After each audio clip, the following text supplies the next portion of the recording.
Hi guys, I'm Nivetha. இந்த வீடியோவில் வந்துட்டு எதுக்காக நம்ம அயோடின் எடுத்துக்கணும் அப்படின்றத பார்க்க போகிறோம். நம்ம சாப்பிட்ற சால்ட் இருக்கு இல்லையா, அதில் வந்து அயோடின் கண்டென்ட் வந்து இருக்குது. ஓகேவா? ஸோ பேசிக்காக எதுக்காக இருக்குது அப்படின்னா, நார்மலாக ஒரு க்ரோத் நடக்கணும் அப்படின்னா அனிமல்ஸில் ஹியூமன்ஸில் அயோடின் அப்படின்றது ரொம்ப முக்கியம். ஒருவேளை அயோடின் இல்லை அப்படின்னா நம்மளோட தைராய்ட் கிளாண்ட் அப்படின்றது ஒன்று கழுத்தில் இருக்குது. ஓகேவா? அது வந்து தைராக்சின் அப்படின்ற ஒரு ஹார்மோனை வந்து ப்ரொடியூஸ் பண்ணும். ஸோ அதில் சில டெஃபிஷியன்சி ஏற்படும் அப்படின்னு சொல்கிறாங்க. தைராக்சின் தான் பேசிக்காக நம்மளோட பாடியோட ஹோல் க்ரோத்து, நம்ம பாடி எப்படி ஃபங்க்ஷன் பண்ணும் எல்லாத்தையுமே டிசைட் பண்ணுறது இந்த தைராய்டு ஹார்மோன் தான்.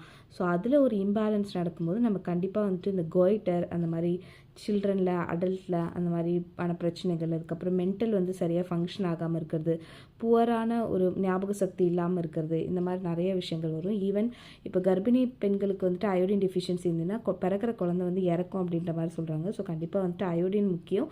அது வந்து கம்மியான குவான்டிட்டியில்